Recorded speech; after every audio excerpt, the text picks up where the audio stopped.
Abilene looked alive, but it felt dead. By sunset, the town would go quiet in a way that wasn't peaceful. It was fearful, like everyone was holding their breath and waiting for something bad to happen. Dust rolled slowly through the street, wrapping itself around boots and wagon wheels, creeping into every corner like it belonged there. Doors stayed half closed, windows barely cracked, and people moved quickly, never staying outside longer than necessary. No one wanted attention, not in this town, not anymore. The reason was simple. The Harrow Gang, 6 men who rode in whenever they pleased, took whatever they wanted, and left without consequence. They laughed louder than anyone else, walked like they owned the ground beneath them, and treated fear like it was their currency. That evening, like many before it, they found someone weaker. Clara Bell, the kindest soul in Abilene. She helped the sick, read letters for old ranchers, and still believed people had goodness in them.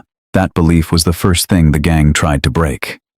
They cornered her near the freight office, her basket falling to the dirt, apples rolling across the street as 2 men grabbed her arms. She fought back, but they only laughed harder, enjoying the struggle.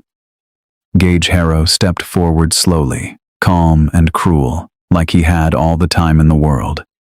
He lifted her chin with his revolver, forcing her to look at him, making sure everyone watching could see exactly what was happening. He spoke loudly, reminding the entire town who was in charge, who made the rules, who decided what was right and what wasn't. And just like every time before, nobody stepped in. Men stood behind windows. Some clenched their fists. Some looked away, but no one moved. Fear had made them still. Then a voice broke through everything. "Stop, you bastards." It wasn't loud, but it carried in a way that made the entire street freeze. Every head turned at once. At the far end of the road stood a lone rider beside a dark horse, covered in dust from travel, unmoving, watching. His hat sat low, hiding his eyes, but something about him felt different from the moment you looked at him. He wasn't nervous. He wasn't angry. He was certain. Harrow laughed when he saw him. The kind of laugh that came from a man who had never been challenged long enough to take anything seriously. He told the stranger to turn around and walk away if he wanted to keep breathing. The rider didn't move. He took one slow step forward, boots pressing into the dirt like he had all the time in the world, and said the woman was leaving, and anyone holding her had one chance to let go. The tone wasn't loud, but it was final. One of Harrow's men stepped forward immediately, grinning wide, spinning his revolver like this was just another show. He had done this before, scared people, hurt people, walked away laughing. He thought this would be no different. He reached for his weapon, still smiling. 2 shots rang out so fast, they almost sounded like one. The man dropped instantly, screaming, his gun flying from his hand as he collapsed into the dirt. For 1 second, the entire street went silent. Then everything exploded. Harrow shouted in anger, and the rest of the gang pulled their guns, firing wildly, but the stranger didn't panic. He moved with control, flipping a trough for cover, firing low and precise, dropping one man, then turning and hitting another before they even understood what was happening. A lantern shattered, darkness spreading across half the street, and in that shifting shadow the stranger moved like he belonged there. The gang began to break. They weren't used to this. They were used to fear, not resistance. Harrow reacted fast, grabbing Clara and pulling her close, pressing his gun against her as he shouted for the stranger to drop his weapon. The street froze again. This time it wasn't fear, it was tension. The stranger didn't lower his gun. He watched Harrow's hands, steady, waiting. Clara, shaking but still strong, slammed her heel down on Harrow's foot with everything she had. He flinched, just enough. A shot rang out. Harrow's hat tore apart. His ear grazed as he stumbled backward in shock. Clara broke free and ran. Harrow fired after her but missed, then turned and rushed toward the saloon, his remaining men following close behind. Silence fell again, heavier this time, filled with the weight of what had just happened. The stranger stood alone in the middle of the street, smoke drifting from his gun, as if none of it had shaken him. Slowly, doors opened. People stepped out, cautious, unsure, but unable to stay hidden any longer. Clara ran into her father's arms. The blacksmith stepped forward with a hammer in his grip. May, one of the saloon girls, stared at the stranger like she had just seen something impossible. Even the sheriff stepped out, but no one looked at him. His authority meant nothing now. The stranger asked simple questions: where Harrow stayed, how many men he had left, where they might go next. At first, no one answered. Then one voice spoke, then another. The silence that had protected fear for so long began to crack. Clara stepped forward and asked why he cared. The stranger paused for a moment, then said quietly that once a town like this stayed silent while bad men took someone from him, and by the time anyone acted, it was too late. That was all he said, but it was enough to change something in the air. One by one, the people of Abilene began to move. Old guns were taken out. Tools became weapons. Hands that had once stayed still now gripped something solid. The stranger told them Harrow wouldn't run far. Men like him always came back for revenge. Waiting would only mean more people would suffer.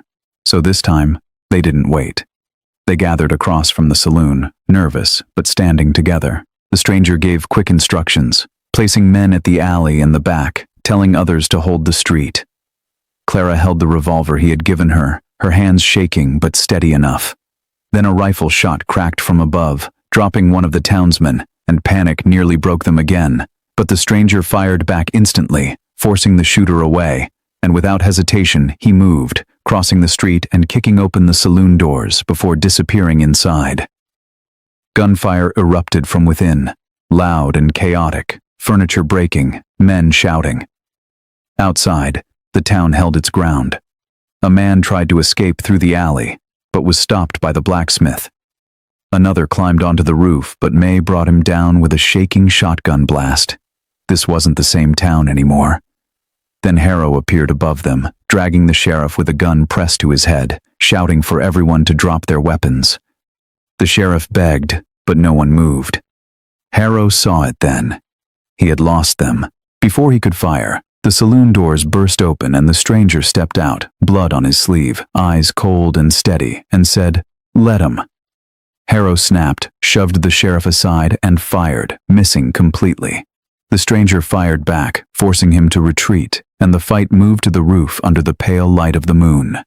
Harrow scrambled, slipping and bleeding, while the stranger followed, calm and relentless. Their guns emptied, and the fight became close and brutal.